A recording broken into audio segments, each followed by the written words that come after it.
Hi, welcome to Launch Over 40 with Yolanda Kennedy, and today our guest is Lisa Kaufman.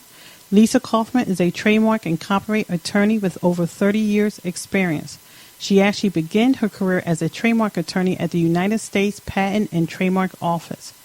She then became an in-house trademark attorney for famous brands such as Twinkies, Elmer's Glue, and Cracker Jacks. She currently operates a solo law practice where she concentrates on trademark, copyright, and unfair competition law, working with clients all over the United States and the world. Now, Lisa, I know you have 30 years experience as a trademark and copyright attorney. And really, I have to ask you probably a very basic question just to get started. Exactly explain to me what is copyright, because as I was reading online, it seems like I guess when something is copywritten, it is kind of up in the air, it seems like. Well, no, actually, that's not the case. The minute the material is put in a tangible form, in a fixed form, then it's copyrighted. So if you write a book, when you write it, that's already protected with copyright. If you have a song and you record it, that's protected with a copyright. If you create a picture, the minute you create it, that's protected as a copyright. So from the moment that it's created and put in a tangible form, it's copyrighted. But in order to sue for copyright infringement, in the United States, you have to have a copyright registration before you can sue for the infringement. So is that where, because I know like online, your websites, if you do something like online, it seems that there's a lot of gray area for what's copywritten and what's protected, or is it the fact that you may not be able to pursue someone for copyright infringement if you haven't taken that next step? Well, let me try to answer your question. There are some things that are protectable as copyrights and some things that aren't. For example, facts or ideas are not protected as copyrightable material, okay? But if you see something on a website, let's say somebody creates a website and it looks really interesting to you and has lots of material there, just because it doesn't have the copyright notice, which is the C, a lowercase c in a circle, with the name of the copyright owner and the year or years that it was created, just because you don't see that notice does not mean that it's not protected as a copyright. So it's inadvisable, for example, take the website. If you see material on a website that you really like and you want to copy it and paste it into your website because you do a similar thing in your business, inadvisable, because that would be copyright infringement most likely. Now, how does that play into social media? I mean, I know like with Pinterest, that's becoming a bigger concern with people pinning things from other websites, but exactly how does that play with social media? It's an ever-moving, changing matter because of copyright law, and it would just depend on what you would, post into Pinterest, whether someone is going to consider that to be copyright infringement. Or it could even be trademark infringement.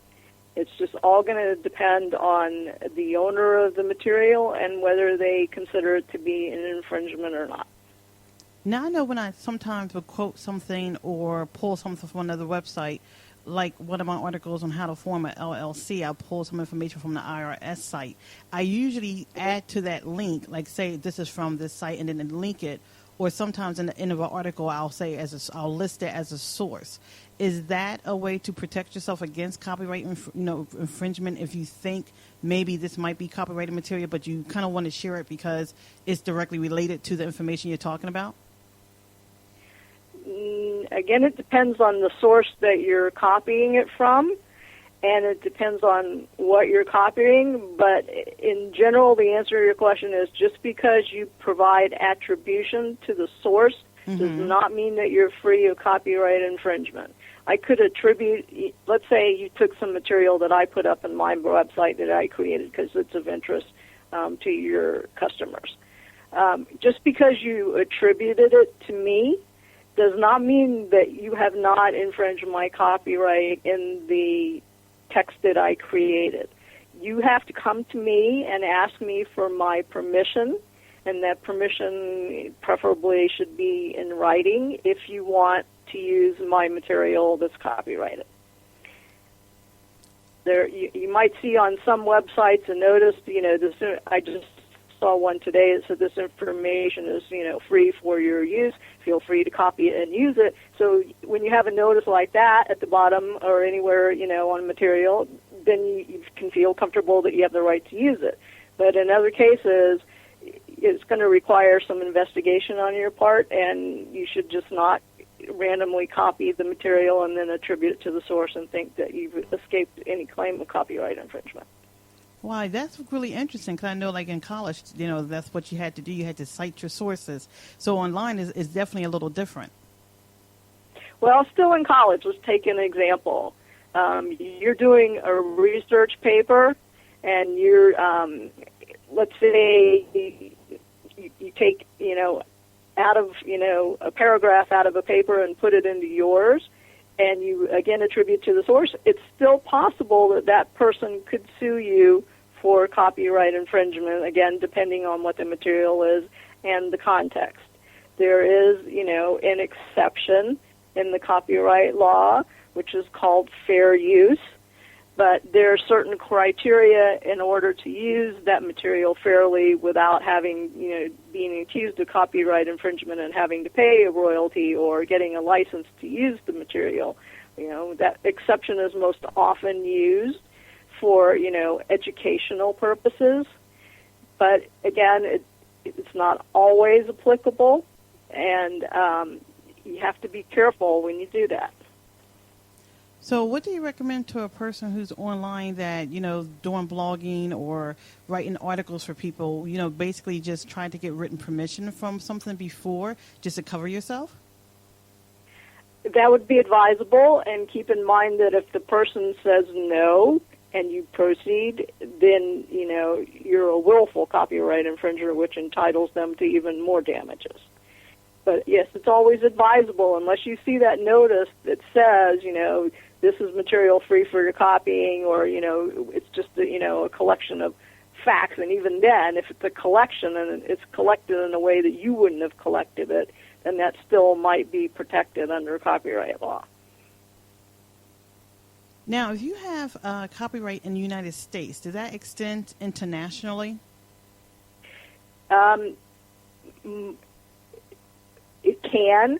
There's something called the Berne Convention. So the United States is a party to that convention, and there are many countries that are a party to that convention. So if your material is being used in a country which is a member of the Berne Convention, then you would be automatically protected under the copyright laws of that country. So is there something you need to do to, submit, or just because you're United States, as long as the United States and that country is in a member, you're automatically protected? You're automatically protected. Now, I guess enforcing is a whole nother story. Definitely another story. Because I've learned that, too. It's like, yes, you may have a right, but trying to follow through is two different things. Right.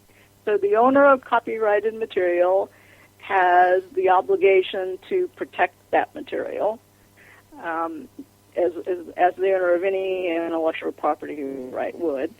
Again, as I said at the beginning, if you automatically own the copyright in the material the minute it's put in a fixed, tangible form.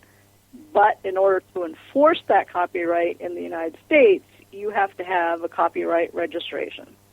And it's better to have the copyright registration sooner rather than later, because if you register within 3 months after the material is published, then you're entitled to statutory damages and attorney's fees. But if you wait until after 3 months after the material has been published to register, then you're going to have to rely on your actual damages in order to recover. So copyright registration in the United States is a relatively inexpensive proposition. You can do it online, which is now the preferred method. I can tell you that I find using the copyright office registration system a bit cumbersome. It's gotten better lately, but it's still a bit cumbersome to wade your way through. But it is an inexpensive process if you do it yourself. And what exactly is the process? I mean, because I'm thinking, but a website, you're constantly adding new material, new pages, new posts. So would that be something that you would have to do every time, correct? Yes. Unfortunately, the copyright registration system is lagging, as is the law in many ways, behind what's developing. And so technically, if you create a website and you go and you register it online and 4 days later you update the website, then technically, in order for the copyright to protect it, you would have to file, a revision, an update to it. That's not really practical. And as long as the website doesn't change, substantially, then most people aren't going to go to the trouble of constantly updating, but you might do it, 5 years from now, let's say, if you revised it substantially. So how expensive is to get, the copyright registration, and then what is the process? And I mean, I'm sure longer than we have now, but just, because I've learned anything legally is definitely not as straightforward as you would like it to be. But if I was a person who wanted to, let's say, do it myself, what would be 3 or 4 steps I would have to take versus if I contacted someone like you to help me do it?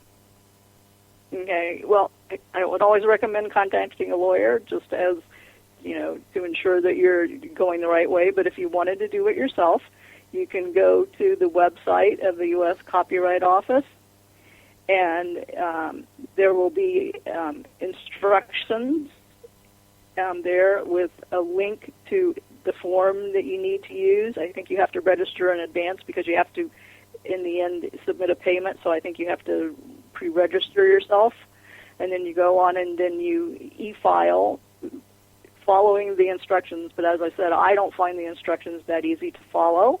But before you, sit down and file the form, you should have all your material at hand. So you know what the title of your work is, when you created it.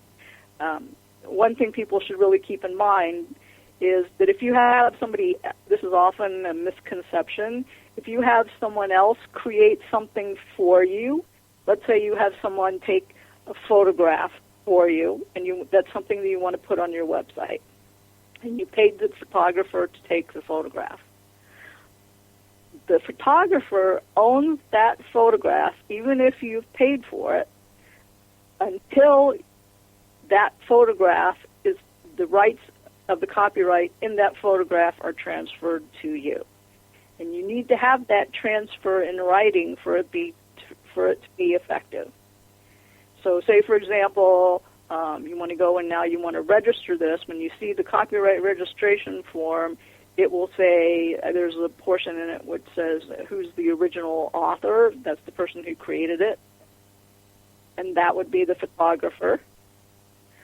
And then it will ask you somewhere later in the form who's the current owner, and then you would say yourself. And then you would say how are the rights given to the current owner, and then there's a place to make a suggestion, and that's usually when you say the rights were transferred in writing. And it's a form that just guides you through.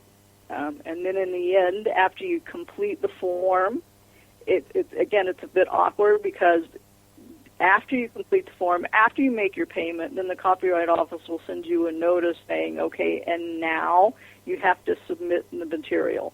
So if it was the photograph, you would, file an Adobe or a JPEG form of the photograph online. And once that's done, then it gets reviewed by the Copyright Office. And if everything is in order, then your registration probably issues in about 3 to 4 months. And if it's not in order, then they'll issue, some kind of a letter to you saying what the problem is and give you the opportunity to resolve it. Now, I find that interesting about the photo, but I have a question for you. Does that apply to logos, that sometimes you might hire a graphic designer to do your logo or something for you? Does that also apply to logos? Yes, it does. there's sort of two aspects